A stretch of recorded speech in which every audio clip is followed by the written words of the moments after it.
favor.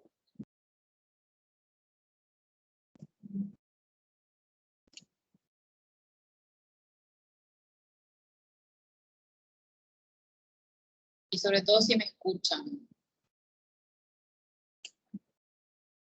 Bueno.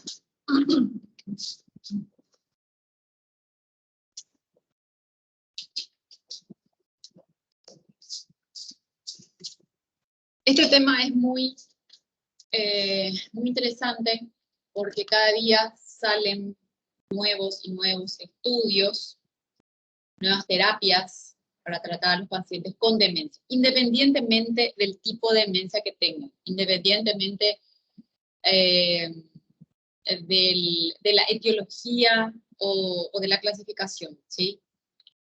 Bueno, quiero empezar con este paper del doctor Bruno Velas y John Morley, que son uno de los referentes a nivel mundial de división de medicina geriátrica.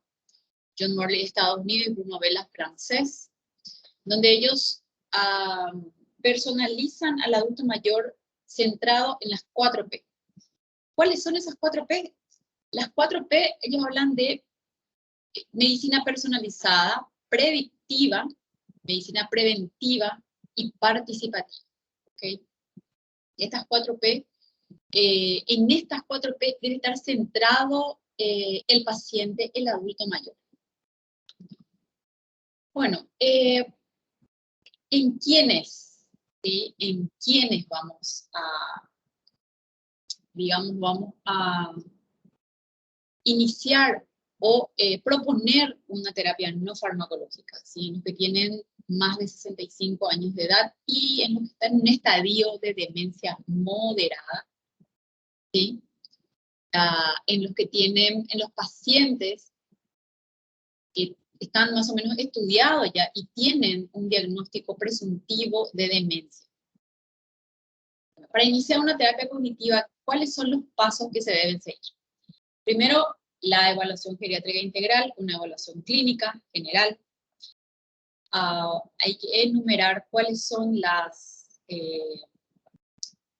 digamos, los diagnósticos, las impresiones diagnósticas del adulto mayor, e ir adaptando la terapia a cada paciente y darle una continuidad, ¿sí? A trazar, digamos, objetivos para poder evaluar el rechazo, el éxito de nuestra terapia.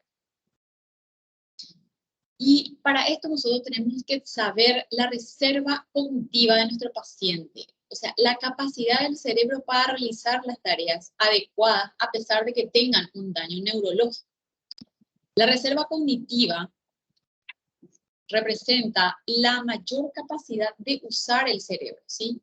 Está asociada a la alta educación al nivel socioeducativo, está asociada a la capacidad de estimulación mental, a la actividad física, a la actividad del ocio, mentales y a la interacción social. Es muy importante que podamos detectar cuál es la reserva cognitiva de ese paciente.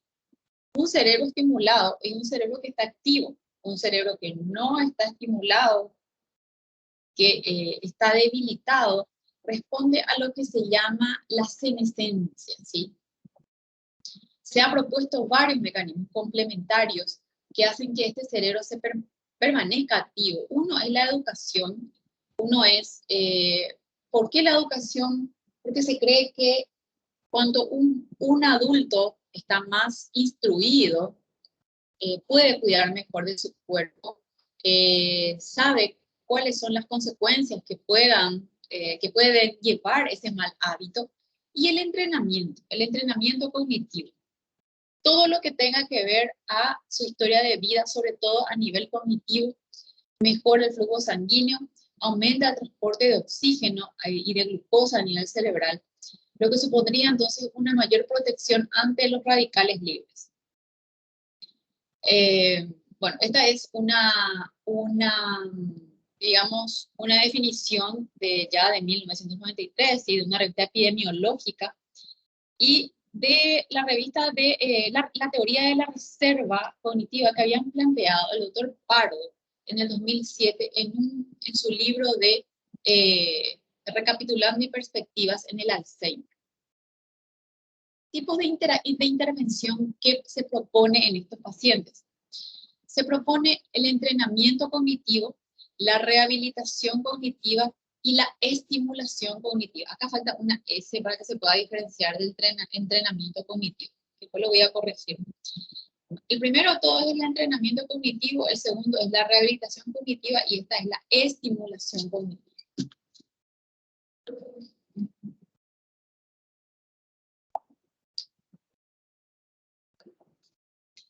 Entonces, los tipos de intervención ya sabemos que son tres. Ya sabemos que son tres. El entrenamiento cognitivo es específicamente, se refiere a la intensidad y a los, digamos, el entrenamiento repetitivo. Esto es supervisado. Mejora muchísimo la capacidad funcional de moverse preferentemente, ¿sí? Esto incluye programas informatizados de entrenamiento. Esto hay muchísimo en la web, que les voy a mostrar después al final cómo se puede hacer un entrenamiento cognitivo y cuáles son las plataformas informáticas que tenemos a mano, gratuitas y otras no, para empezar con nuestros pacientes. ¿Qué mejora el entrenamiento cognitivo? Ya dijimos que mejora la capacidad funcional, mejora la reserva cognitiva, pero por el mecanismo de neuroplasticidad, ¿sí? Recordarán lo que es la neuroplasticidad. ¿Cuál es el problema? No seleccionar sobre todo el proceso cognitivo que nosotros queremos entrenar, ¿sí? Queremos entrenar el habla, queremos entrenar el pensamiento, la concentración, la memoria. El problema está ahí. Entonces, al no poder seleccionar cuál proceso cognitivo podemos utilizar, nuestro objetivo es, y se vio, que mejora la capacidad funcional de los pacientes. La rehabilitación cognitiva. Bueno, esta rehabilitación cognitiva también es específica y a la vez es personalizada. ¿Por qué? Porque la estrategia que utiliza es restaurar, compensar y sustituir, ¿sí? Sobre todo que se preconiza mucho lo que es la rehabilitación cognitiva en el momento cuando un paciente está fijado en un tipo de trastorno comportamental. Ejemplo, por ejemplo, la deambulación, por ejemplo, la agitación, por ejemplo, el estar, lo que sucede mucho en las residencias, donde el paciente está sentado afuera y siempre intenta señalar algo que lo está molestando. Restaura, ¿sí? Sustituye ese comportamiento con otra actividad, ¿sí? En el 2013 se presentó un estudio donde examinó los efectos de la rehabilitación cognitiva en la actividad cerebral relacionada con la memoria. Aquí sí se valoró la memoria, ¿sí? En pacientes con enfermedad de Alzheimer en estadio temprano, ¿sí? Y lo que ellos hicieron fue hacer, digamos, una estrategia de restauración, compensación y sustitución en edad temprana y lo fueron viendo el resultado con resonancias magnéticas. Bueno, acá básicamente lo que se muestra que son los lugares donde están reactivándose en el tiempo, ¿sí? Esto es en un número de 34 pacientes, en un número de 16, en un número de 7, en un número de 8, ¿sí? Vamos a quedarnos con el de arriba, donde lo que está en azul es pre-rehabilitación cognitiva, ¿sí? Y lo que está en rojo sería post. O sea, se vio lo que se puede ver más o menos en una línea, sobre todo a nivel frontotemporal, ¿sí? Que hubo un ligero aumento en en estas regiones, ¿sí? Lo que fue un ligero aumento, ¿sí? Una ligera mejoría sobre todo. Bueno, esto fue lo que vieron en este estudio. Yo les dejo acá el link para que ustedes puedan interiorizarse un poco más. Se sugiere entonces que la rehabilitación cognitiva puede haber operado en procesos de reconocimiento mediante la restauración parcial de la función del área frontal. Y si lo que está bien puntillado, lo que está bien coloreado, ¿sí? Que fueron las áreas frontales donde más donde más se reconocieron el funcionamiento por las resonancias. Se cree también que, como ustedes recordarán, que cuando solamente se hizo este estudio, sí, con los pacientes con Alzheimer, el área menos comprometida es el área frontal, ¿ok? Sobre todo en las etapas tempranas. Y que algunos marcadores fisiológicos pueden ser indicadores más sensibles de plasticidad cerebral que el rendimiento de la conducta. El tercero, la estimulación cognitiva, ¿sí? ¿A qué se refiere con estimulación cognitiva?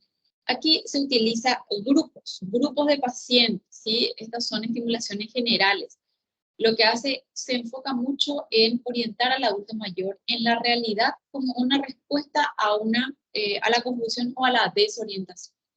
Se intenta entonces utilizar las reminiscencias con estímulos significativos. Aquí se utiliza mucho las fotos, las fotografías, se utiliza mucho los recuerdos, sobre todo los recuerdos que hacían placentera la vida de ese paciente, en el sentido de su trabajo, por ejemplo, los que son veterinarios, los que son las profesoras, las maestras, las profesoras de educación física, ¿sabes? Y utilizando un poco las fotos, porque uno se plasma en las fotos los acontecimientos lindos, buenos de su vida.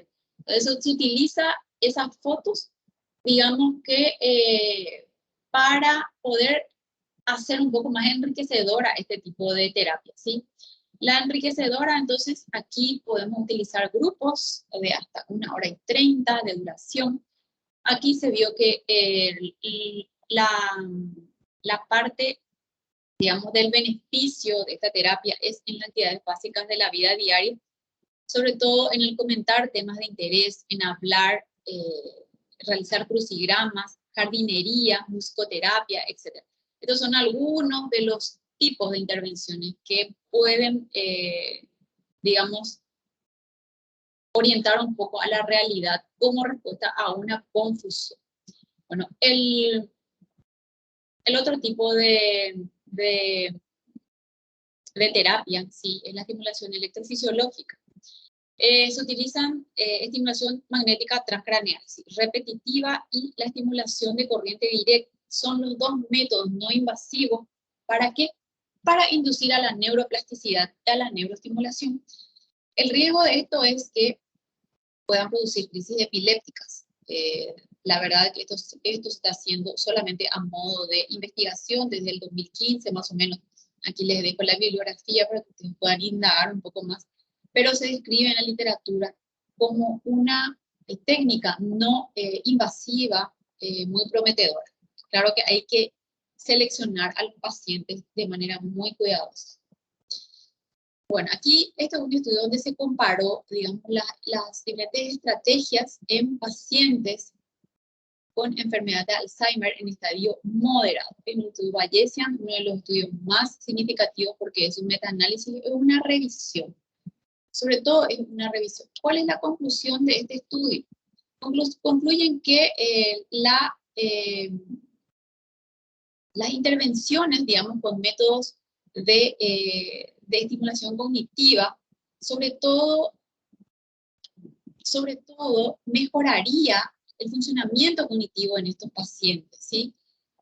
Lo relevante de este estudio es que puede ser útil para crear políticas públicas y políticas de servicio para decisiones alternativas, ¿sí? Sobre todo cuando los fármacos ya no funcionan en los pacientes.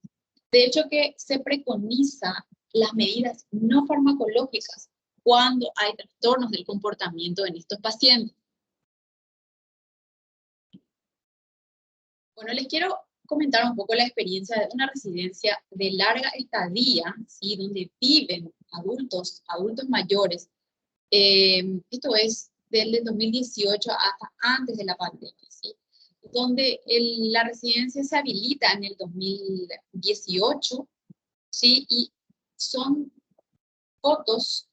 casos autorizados por la familia, ¿sí? Tengo la autorización de ellos para poder comentarles un poco.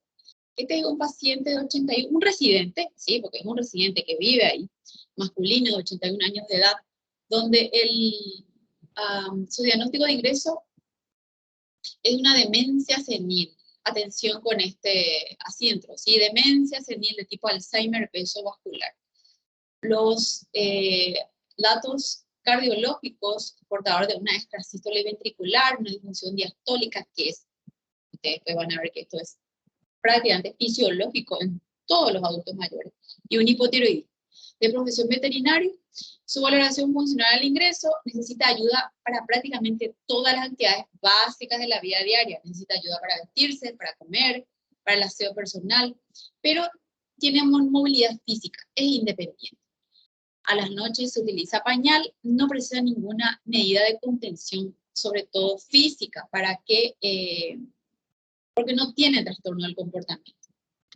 Bueno, este es el paciente con el rostro al ingreso, porque todo residente que ingresa a esa residencia, primero ingresa con una fotografía para luego ir viendo cómo va evolucionando la fascia. La fascia es demasiado importante.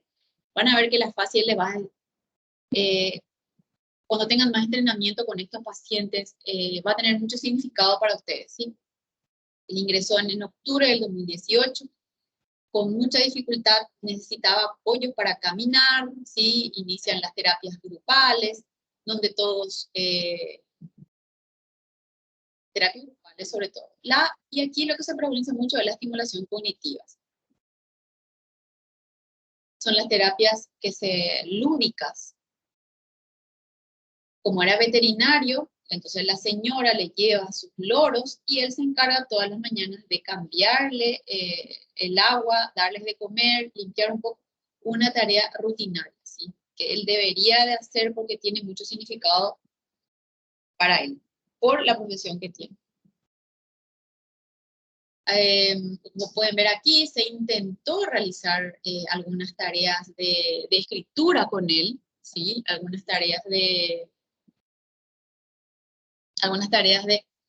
escritura, pintura, duraba 5 minutos, se volvía a levantar, ¿sí?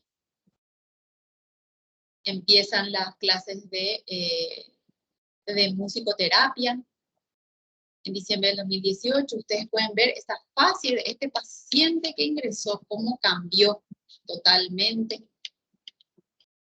Están todo el tiempo estimulados, ¿sí? Ya, digamos que no necesitaba apoyo para caminar. Nunca demostró ningún tipo de agresividad, además que tenía con el Alzheimer. Y en marzo del 2019 tenía una máxima funcionalidad, estaba totalmente, se podía salir con él, ¿sí? De hecho que la personalidad de este señor, su personalidad estaba bien identificada, él había logrado una máxima integración social, se podía salir con él, aquí fueron al teatro. Eran las actividades que se realizaban hasta antes que todo se haya cerrado, ¿sí? La musicoterapia en abril de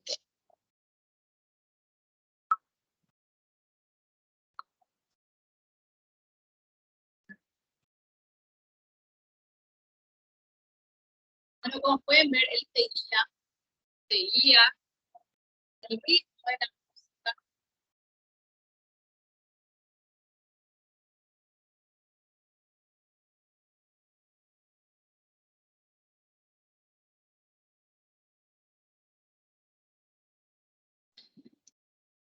Bueno, para sorpresa de todos, siguió el ritmo y hizo un final.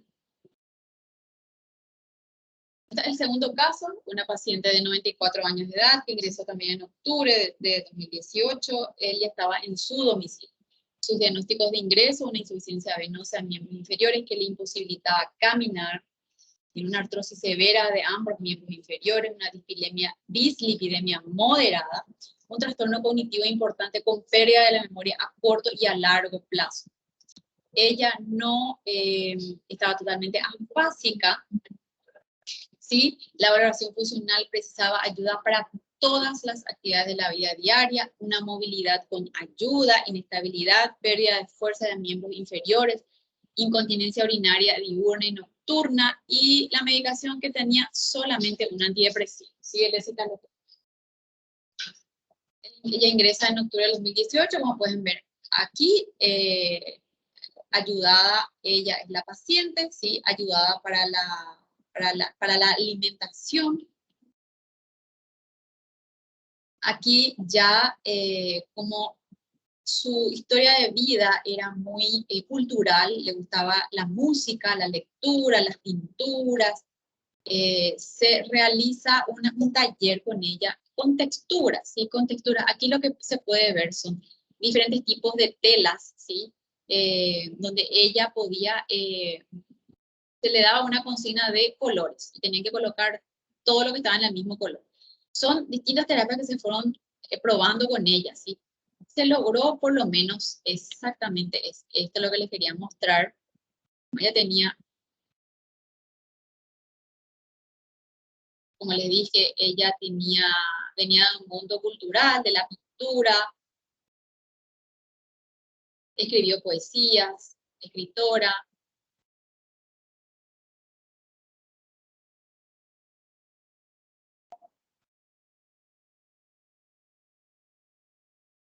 Cinco meses después. Bueno, aquí se les invita a pintar mandalas. Ustedes pueden ver el video.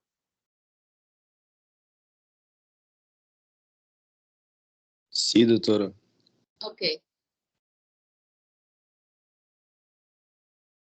Bueno, aquí, por ejemplo, pueden observar la praxis, ¿sí? Cómo hay que trabajar un poco la psicomotricidad en ellos también. En ella ya es muy difícil trabajar un poco la psicomotricidad, lo que es el agarre, ¿sí? La prensión, la toma del lápiz. Ellas son gerocultoras, ¿sí? Estas son nuestras gerocultoras. Entonces, formación de psicomotricidad, hay que llevar a una psicomotricista para que puedan valorar el grado de habilidad motriz de ella. No, pero lo que les quiero mostrar es esta foto, que es lo que ella intentaba hacer, es esto. Finalmente lo que hace es seguir las líneas. Intenta seguir las líneas.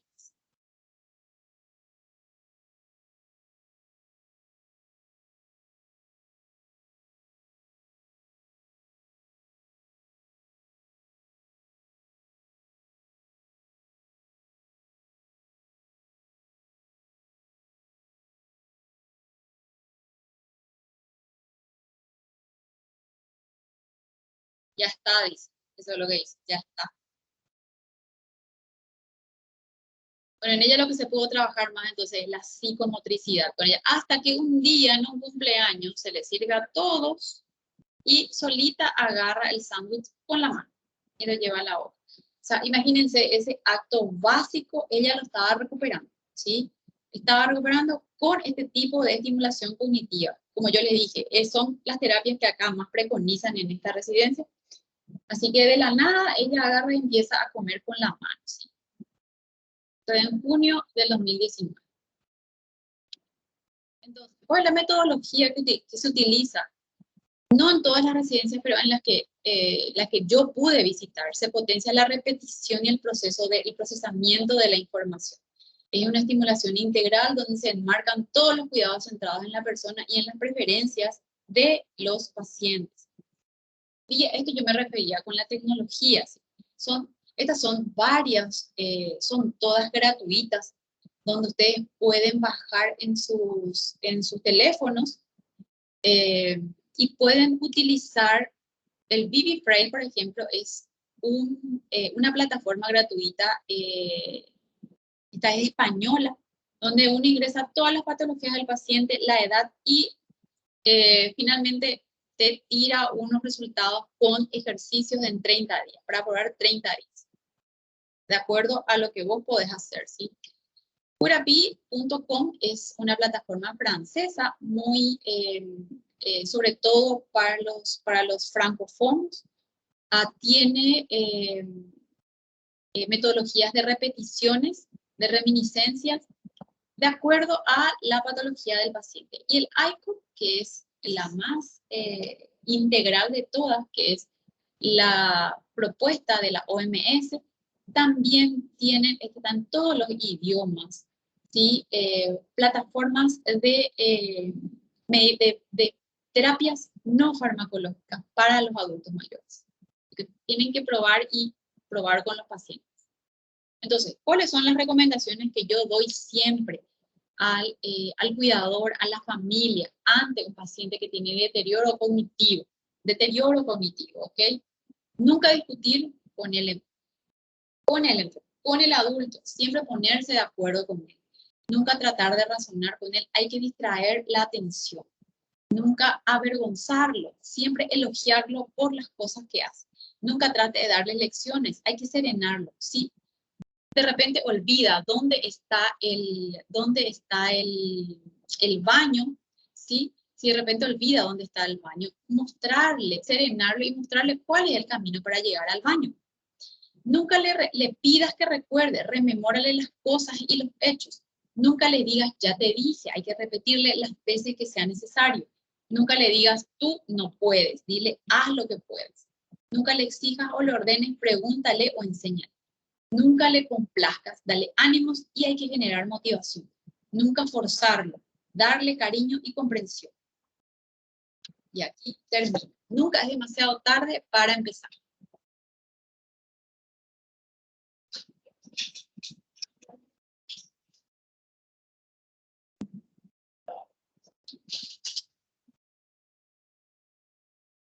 ¿Tienen alguna pregunta?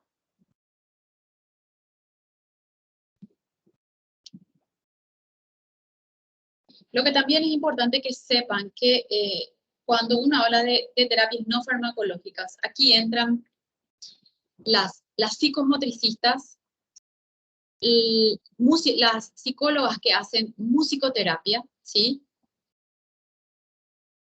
Terapia ocupacional, que es muy importante. La psicología, ¿sí? La psicología es muy importante para tratar digamos, a ver cómo les digo, psicología sobre todo, no más para las terapias, sino para tratar de sintetizar o describir la personalidad del paciente.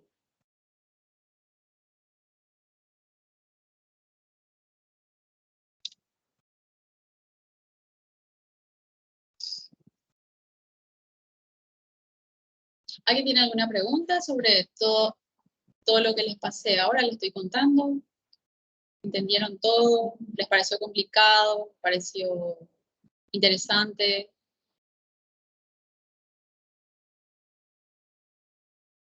¿Van a probar con sus pacientes? ¿Van a proponer estas terapias, este manejo no farmacológico en pacientes con demencia? Sobre todo eso es lo que hay que abrir un poco la mente en buscar otras terapias, ¿sí? Otras terapias en pacientes con demencias. Bueno, si no tienen ninguna pregunta, nos encontramos entonces el viernes. Ahí sí vamos a tener 2 horas de clase. Todavía no es octubre, así que todavía no empezamos con las exposiciones. Bueno, si no tienen preguntas, nos encontramos el viernes. Que tengan buena tarde todos.